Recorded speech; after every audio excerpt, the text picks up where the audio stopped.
Hey there friends, Dave Politis, Can-Am Missing Project, copyrighted edition for our video channel. Hope you're doing well.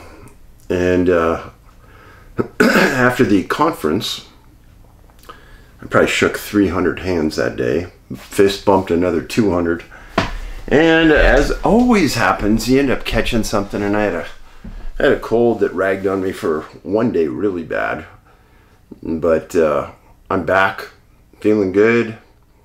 And still reminiscing about the great conference we had. And I want you to know that I did listen to you. And you guys requested that we take some video of some of the conference speakers and put it up, and I did.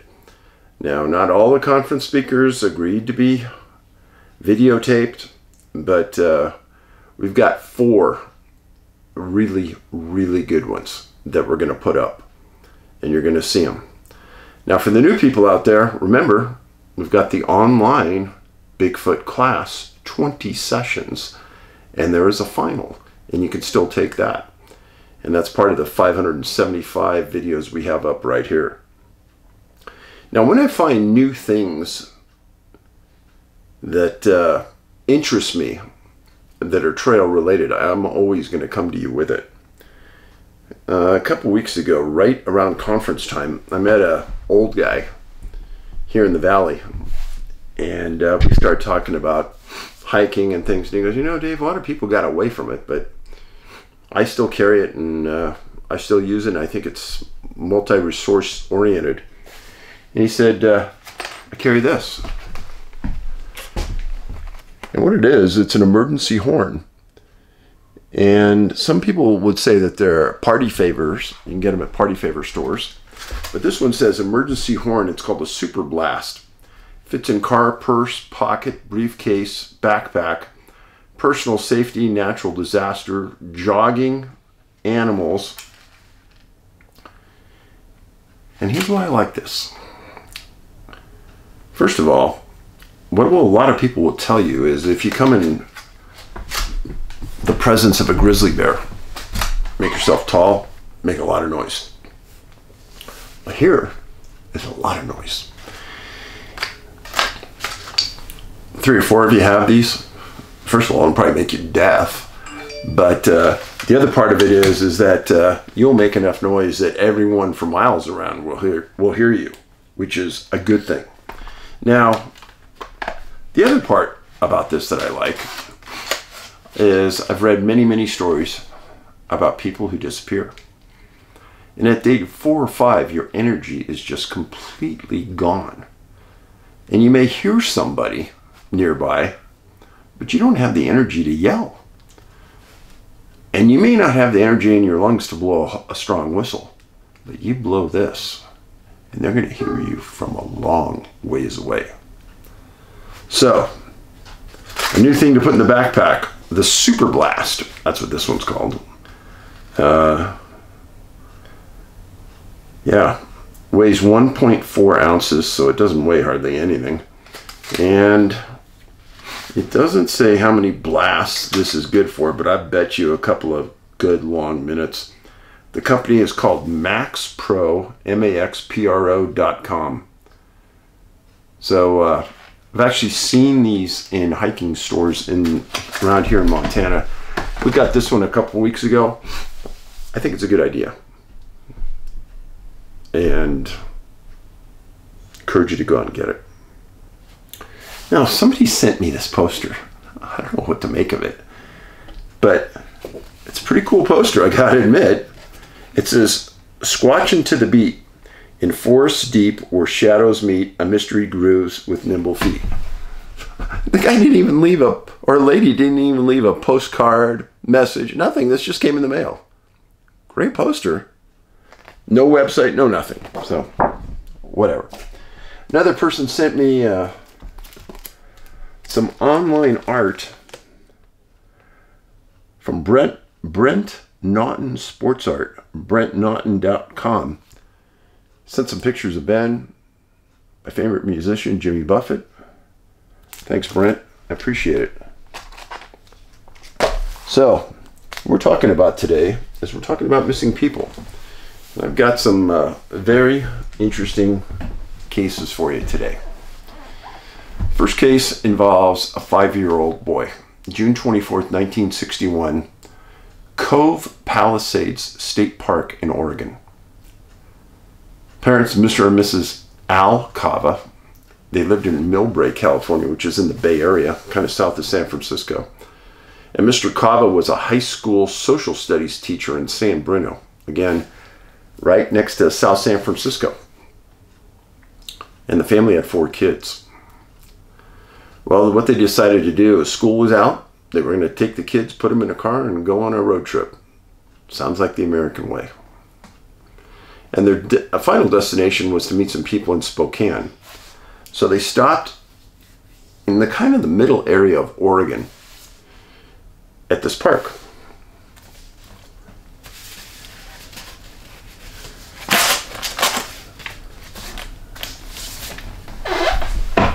So they were staying in a place called Crooked River Campground. This is Bend, Oregon, one of my favorite cities in the world. I love that city. Deschutes, Redmond, Terrebonne. Crooked River Ranch is south of Crooked River Campground, about 10 miles. This is the area where the event took place. This is Sisters, Oregon, a location I've talked about extensively where people have disappeared.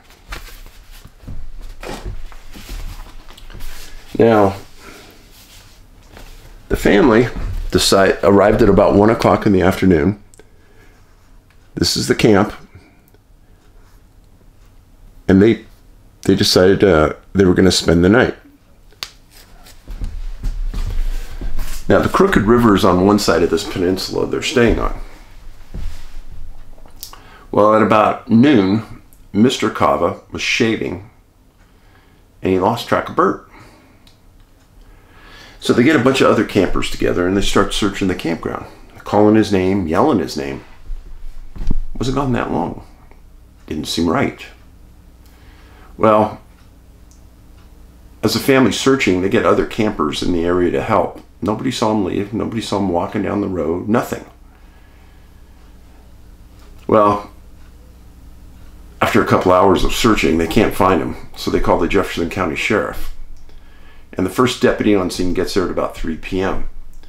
And within an hour, he had already called for search and rescue assistance from Deschutes and Crooks County. Good call by that deputy.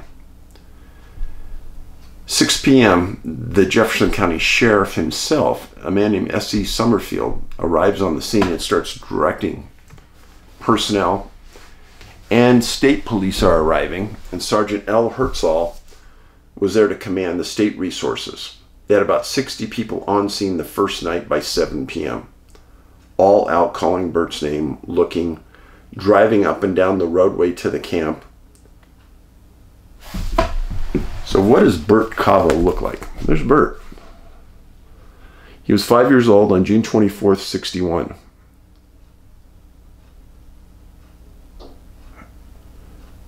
He looks like a very troubled kid there. Very, very troubled. Well, Bert was last seen wearing red tennis shoes, long pants, and a shirt. Well, the first full day of the search would have been June 25th. And they had 100 searchers on scene at 6 a.m. that morning. They searched through the night, calling his name, nothing. And early on the 25th, the majority of the searchers felt that Bert had gone into the Crooked River and died. Because they weren't finding any tracks, they weren't finding any evidence of him anywhere, and nobody was seeing anything. But they did find some small person's tracks on a road leading down the peninsula going south. They had a helicopter flying 8 hours, scoured the area up and down, nothing. Searchers put in grid areas in that area, found nothing. Now this area is a desert. There's not a lot of big trees. If you or I were standing out there, we'd stick out. Helicopter flying over the area and not seeing anything makes no sense at all. None. And you could look at it with Google Earth. So just a refresher, when we talk about the peninsula, this is the peninsula. This is the camp. They're saying that they saw some small tracks down in this area. Now, all the resources are coming up the peninsula on this road, and there's no trees on this road. You can see for miles in either direction.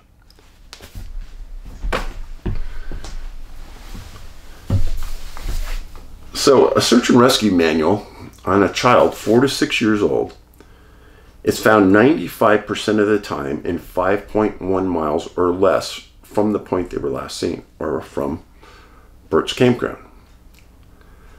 The mobility says that they will stay mobile for 16 hours or less, so a little less than a day. Survivability, maximum is 40 at maximum point of 48 hours. There's a 33% survival rate. At 72 hours, nobody survives at that age group being gone in the wild. So we have Burt gone about 36 hours at this point. End of the first day of searching, still everyone believed he's in the water. Everyone's still searching the land, not coming up with anything. The little tracks they found went nowhere. June 26th, second full day of searching. Many of the searchers wanted to terminate the search because they weren't finding anything. They were running out of places to look because you could see 2-3 miles straight in a line. Burt went missing at noon on June 24th. 5 p.m. on June 26th, searchers found a track near a cliff next to the water. They walked up to the end of the cliff, and 400 feet below, there's a boulder field that works its way down to the water. And down below, at the bottom, next to the water, they see a small figure walking around. There's no parents. There's nobody around this area. Next to the Crooked River. So several of the searchers run down to that point. It takes them a half an hour to get there. Other searchers are yelling, saying, hey, stay away from the water. We'll be right there. Well, the searchers find Burt alive. He has no shoes on, and he's communicative. Needless to say, they're stunned. Nobody understands how he was missed. Nobody understands how he got there. But just to explain, here's the camp where he was at. The allegation is that he walked down this peninsula, rivers on both sides of the peninsula. He walked down the peninsula all the way down to a place called Crooked River Ranch, where he's found, next to the water. Now, hold on to your hats, people, because the deputies measured this, and the distance from the camp to where he was found was 8 air miles. Well, hold on. People don't walk air miles. In the many articles, searchers believed that he walked 15 miles in 53 hours. And one searcher stated that he walked around Crooked River Ranch, all the way around the perimeter. That was the allegation. Possible? I guess everything's possible. But according to search and rescue manuals, it's literally never happens. So Burt was asked about what happened to his shoes. Well, this is the part that's pretty interesting. He stated all he could remember was falling down a hillside, losing his shoes, and watching them fall into the river. Falling down a hillside, watch Missing 411, the UFO connection, and watching his shoes fall into the river. He told one person that he hadn't slept in 53 hours. And he had said he had nothing to eat, but he did drink river water. I'm sorry. I don't believe a 5-year-old boy could go and not sleep in 53 hours and be upright and moving and normal. I don't see that as a possibility. So distance traveled. Let's talk about that. 15 miles. That's triple the distance acknowledged by search and rescue manuals. Mobility. He says he stayed mobile for 53 hours. Well, search and rescue manuals only say 16 hours. Survivability at 53 hours is only 33%, up to 48 hours, and it goes down. Do you see how far out there this case is? First of all, nobody saw him leave the campsite. He never explained leaving the campsite. There's only one road to the campsite, and hundreds of searchers took that over 3 days and never saw anybody on a road walking, a little boy. And as you drive this road, you can look out. Nobody saw anybody. Bert said he never heard anybody calling his name. But you have water on both sides of this incident. You have boulders between where the searchers were and where Bert was seen. You have the distance traveled. Unbelievable distance. And searchers stated that they were facing extreme heat while they were searching.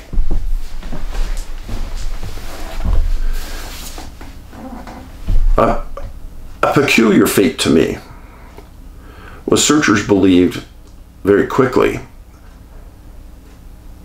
that Bert was in the river. Now, why did they think that? Because I could get 10 people, and if we started at the campsite and ran south to the point where Bert was eventually found, and we spread out by 50 feet so we could cover 500 feet, you would quickly tell if anybody was in that area or not, because it's wide open. Therein lies the problem. Remember, they had aircraft fly over that area. Nobody was seen. Nothing was seen. Where was Bert? There's the issue. There was never any clarity from that point on. But searchers are smart people. If they believed he was in the river, it's because they believed he wasn't on the land. Giddy up.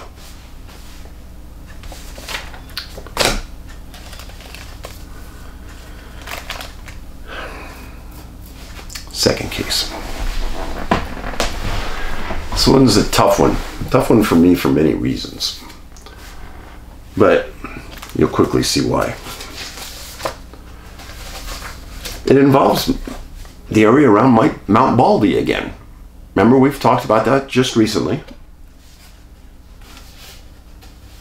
Involves a professor, Dr. Keith Peters.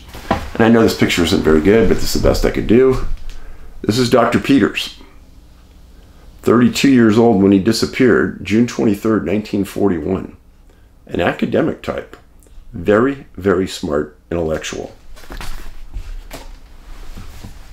Keep that thought. He was a professor of social science at Pasadena Junior College. He lived in Altadena and he was single. He was born in Illinois and attended the University of Wisconsin where he got his bachelor's. Then he attended Stanford University where he got his master's. And then he got a PhD in philosophy from the University of Southern California. So, to get into Stanford, you got to be really smart at a master's degree level. To get into USC for a PhD, you got to be really smart. So, there's no doubt, Keith was brilliant. So he taught at Pasadena Junior College for 6 years. And his parents lived in the general area, so it was kind of like going home, even though he was raised in Illinois. In June of 1941, near the beginning of the month, he was planning an academic trip for he and students to go to South America. He was described as a very well-liked instructor. Well, On June 23rd, 1941, he had taught a Monday morning class that day. Everything seemed normal. One article stated that he had reportedly been suffering mental trauma. One other article out of hundreds said that he had a nervous breakdown.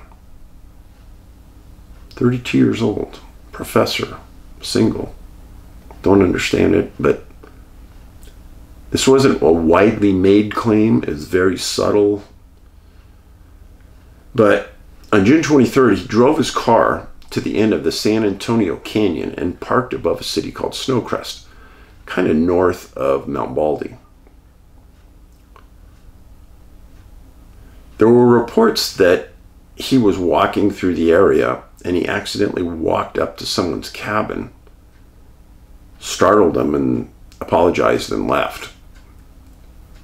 Those people thought that this person seemed like they were lost, so they called the Mount Baldy Ranger, who responded to the area. They found Keith's car, and they ran the license plate, called some people. Parents reported him as missing. They didn't think he was there. They didn't understand why he would be there. They couldn't find him, so they started a search. Well, that night late, they supposedly found some tracks near Mount Ontario, and also tracks near Devil's Backbone leading up to Old Baldy.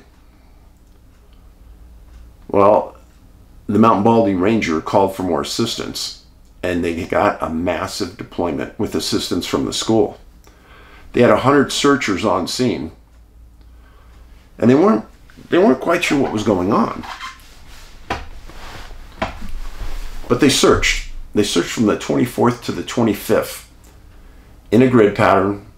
They had aerial support. It was a massive area they were looking over. And they had a lot of people on the ground there that were also lurking. They found the car. Everything seemed normal, except Keith was nowhere to be found. Now, pay attention. June 26th. Yeah, these stories both occur around the same dates, 20 years apart, which is kind of weird. So June 26th. In a canyon, an offshoot canyon of San Antonio Canyon, just below Snowcrest, where this story rolls out. Here's Mount Baldy. Here's Snowcrest Lodge. Here's Timber Mountain, Mount San Antonio. In this area right here is where we're talking about. Now down below here, this is like the LA Basin, Alta Loma, Brentwood. Kind of get a feeling for where you're at. Got it?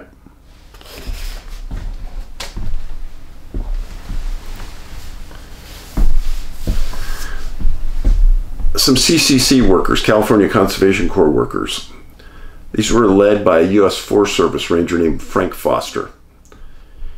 And they had divvied up 100 CCC workers amongst a series of sheriff's deputies and rangers and firefighters, and they were working different areas.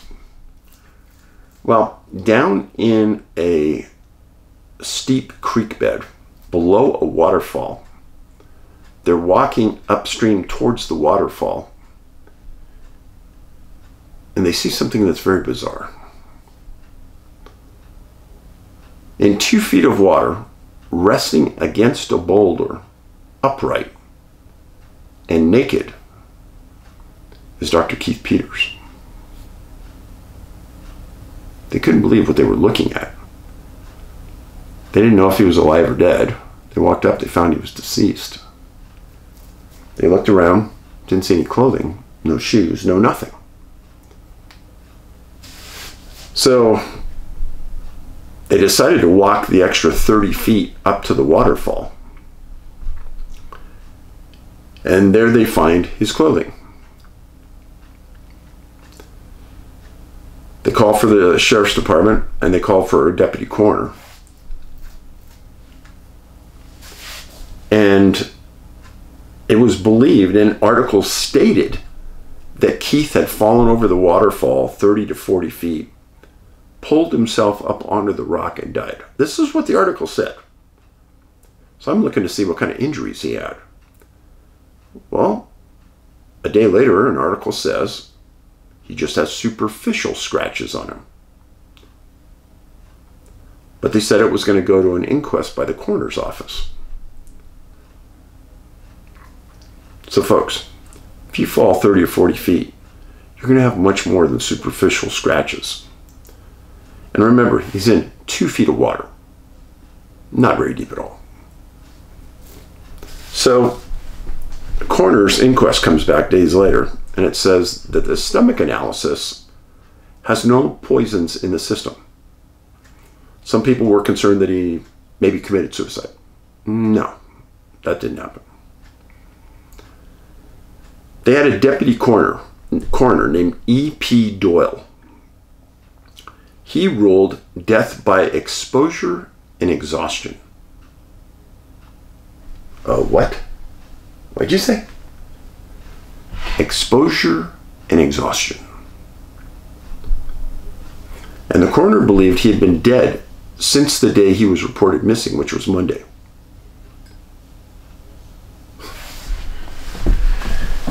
Remember this: local reports for local consumption.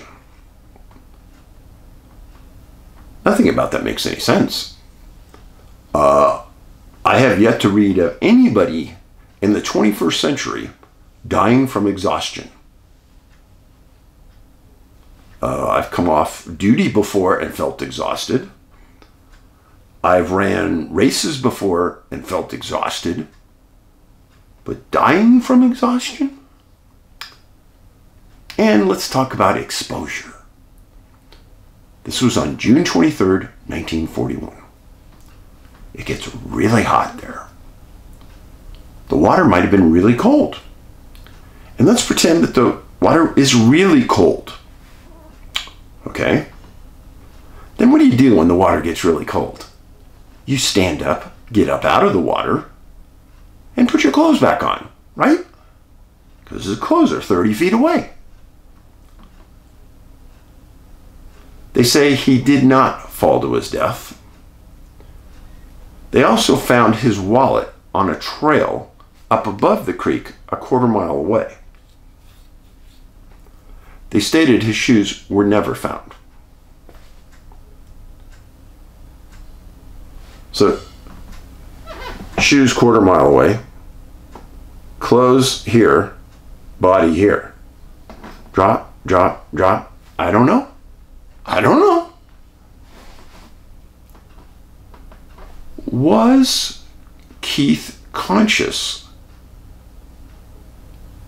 when and if he was placed in the water? And if he wasn't conscious, then possibly the exposure diagnosis could be appropriate. But they only checked for poisons.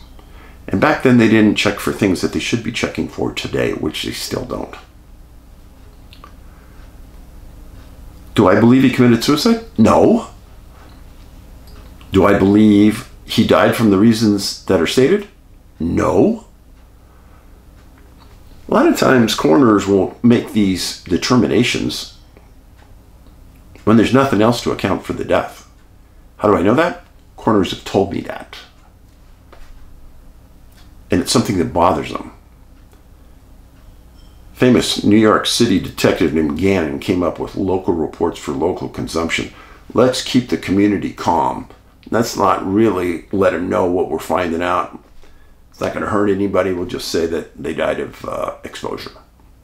Yeah. So, quite a couple of strange cases. And I appreciate you being here. Do not buy my books on Amazon. Please don't. You'll pay $75, $100, $150 on our website, NA, like North America, NABigfootsearch.com. Our books are $25. Please stop in, get a copy. get a copy of our movies in DVD. We'll sell them to you. You want a poster? Get a poster online. If you ask me in an email, I'll gladly sign it for you. Giddy up. But in the meantime, be nice to people. Volunteer your time. Please, to a good nonprofit. Make yourself feel good, and you'll help people in the process. Play this out.